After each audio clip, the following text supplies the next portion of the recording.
Hi friends, we are going to solve this question. Question देखते हैं।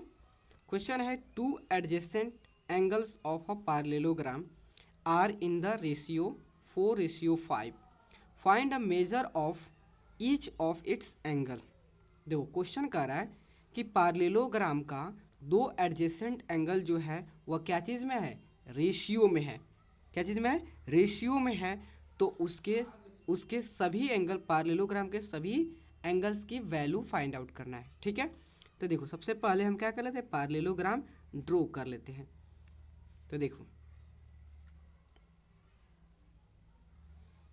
ये हमारा क्या है, पार्लेलोग्राम है। ए बी सी डी क्या है, पार्लेलोग्राम है। तो देखो सबसे पहले जो हम समझते हैं कि जो आपका ये 4 और 5 क्या है, रेशियो में है, इसके बारे में समझते हैं। देखो रेशियो क्या होता है कि अगर आपका कोई एक्चुअल वैल्यू होता है और आप उस एक्चुअल कोई मान लो दो एक्चुअल वैल्यू है और उस दो एक्चुअल वैल्यू को अगर किसी सेम नंबर से दोनों को डिवाइड कर देते हो तो वह सिंपलेस्ट फॉर्म में आ जाता है। और उसी सिंपलेस्ट फॉर्म को अगर इस फॉर्म में रिप्रेजेंट करते हो तो आपका रेशियो हो जाता है। और फिर से चाहते हो रेशियो से, डैट मीन सिंपलेस्ट फॉर्म से आपका ओरिजिनल फॉर्म में फाइंड आउट करना, तो आप क्या करोगे, सेम जिस नंबर से आपने डिवाइड किया था उसी नंबर से आपको क्या कर देना है, मल्टीप्लाई कर दोगे।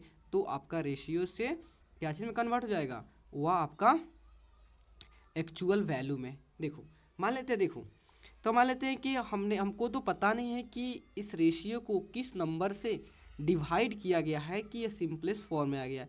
तो हम क्या करेंगे, उसी नंबर से x से ही मल्टीप्लाई कर लेते हैं। ठीक है, x से डिवाइड किया होगा, मान लेते हैं x से डिवाइड किया होगा, इसलिए हम x से मल्टीप्लाई कर लेते हैं दोनों एंगल रेशियो में, तो हमारा एक्चुअल एंगल आ जाएगा।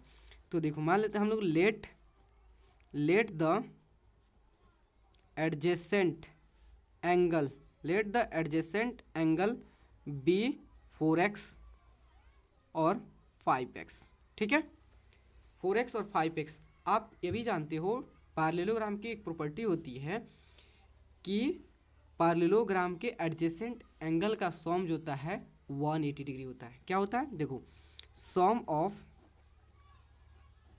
एडजेसेंट एंगल्स ऑफ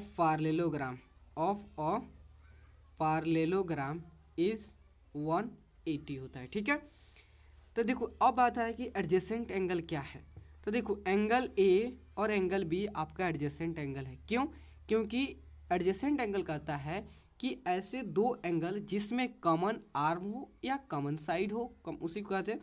तो देखो एंगल ए और एंगल बी में जो है आपका ए बी साइड क्या है, कॉमन है। उसी तरह एंगल बी और सी आपका क्या है, एडजेसेंट एंगल है। क्यों, क्योंकि इसमें बी सी कॉमन है। एंगल सी और एंगल डी जो है आपका एडजेसेंट एंगल है। क्यों, क्योंकि आपका सी डी बेस कॉमन है दोनों में। एंगल डी और एंगल ए एडजेसेंट एंगल है क्योंकि डी ए साइड जो है एंगल डी के साथ भी, एंगल ए के साथ भी, दोनों के साथ पार्टिसिपेट कर रहा है, मतलब दोनों के साथ इन्वॉल्व है। ठीक है, तो देखो हम मान लेते हैं एंगल ए, हम मान लेते हैं कि यहाँ पर हमारा एंगल ए जो है कितना है, 4x डिग्री है, और एंगल बी जो है वह 5x डिग्री है। तो आपने अभी देखा कि पार्लेलोग्राम के टू एडजेसेंट एंगल का सम कितना होता है, 180 होता है। That means angle A plus angle B equal to 180 degree. ठीक है, एंगल ए के वैल्यू कितना है, 4x है, बी के वैल्यू कितना है, 5x है, इक्वल टू 180। तो 4x प्लस 5x कितना होगा, 9x equal to 180। That means x equal to 180/9, तो कितना होगा, 20 होगा। x इक्वल टू आपका 20 आ गया।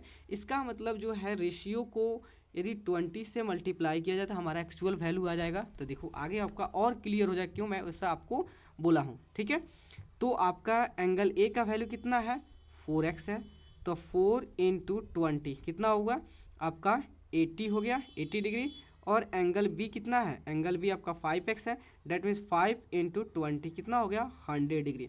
तो देखो यहाँ आपका आया 80 डिग्री और 100 डिग्री है। ठीक है, 100 डिग्री है, इसका मतलब है कि 80 डिग्री को और 100 डिग्री आपका क्या है, एक्चुअल वैल्यू है। इस एक्चुअल वैल्यू को 20 से डिवाइड कर दिया गया था, इसीलिए आपका वह जो था सिंपलेस्ट फॉर्म में चल गया था, किसमें, 4:5 में।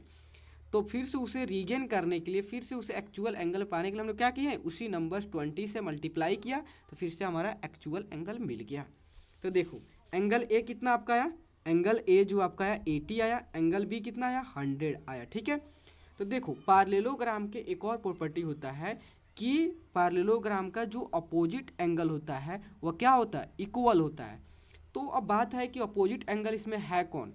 तो देखो अपोजिट एंगल बोलता है कि यदि दो ऐसे एंगल जिसमें कोई कॉमन आर्म ना हो, तो देखो हम कंसिडर करते हैं एंगल ए और एंगल सी के साथ देखते हैं। तो एंगल ए के साथ जो आपका ए डी साइड है इसमें पार्टिसिपेट हो रहा है और ए बी साइड हो रहा है, और एंगल सी के साथ सी बी और सी डी हो रहा है। ऐसा कोई ऐसा साइड नहीं है जो एंगल ए के साथ भी और एंगल सी के साथ भी पार्टिसिपेट हो। इसका मतलब एंगल ए और एंगल सी क्या है हमारा, आपका अपोजिट एंगल है। और एंगल बी के साथ बी ए साइड और B C side, angle D के साथ डी ए साइड और डी सी साइड पार्टिसिपेट हो रहा है। इसका मतलब है एंगल बी और एंगल डी के साथ ऐसा कोई साइड नहीं है जो दोनों के साथ इन्वॉल्व हो, दोनों के साथ पार्टिसिपेट करे, ठीक है। इसका मतलब जो है एंगल बी और एंगल डी अपोजिट एंगल है, एंगल ए और एंगल सी हमारा क्या अपोजिट एंगल है। तो देखो एंगल ए जो है वह इक्वल होगा एंगल सी के, और एंगल जो है बी जो है इक्वल होगा एंगल डी के। कैसे, अपोजिट एंगल है, अपोजिट एंगल है, ठीक है, अपोजिट एंगल से, ठीक है, अपोजिट एंगल से, इसलिए इक्वल। इसका मतलब एंगल ए जो है एंगल सी जो है इक्वल हो कितना के, आपका एंगल ए कितना 80 के है, एंगल बी जो है एंगल डी के इक्वल होगा कितना के 100 के, ठीक है। इसका मतलब एंगल बी जो है इक्वल होगा एंगल डी के, जितना 100 ये भी है तो ये भी आपका 100 होगा।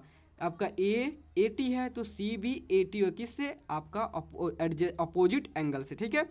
क्योंकि एंगल ए और एंगल सी इक्वल होगा क्योंकि ये दोनों एंगल अपोजिट एंगल है। और पैरेललोग्राम की एक प्रॉपर्टी होती है कि opposite angle of a parallelogram is equals, okay.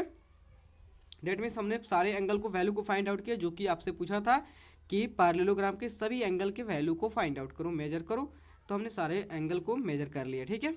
तो प्लीज़ दोस्तों अगर आपको वीडियो अच्छे लगे और आपके लिए हेल्पफुल है तो प्लीज़ चैनल को लाइक एंड सब्सक्राइब प्लीज़ ज़रूर करें, क्योंकि आपका like and subscribe he motivate करता है दोस्तों। Okay, thank you friends.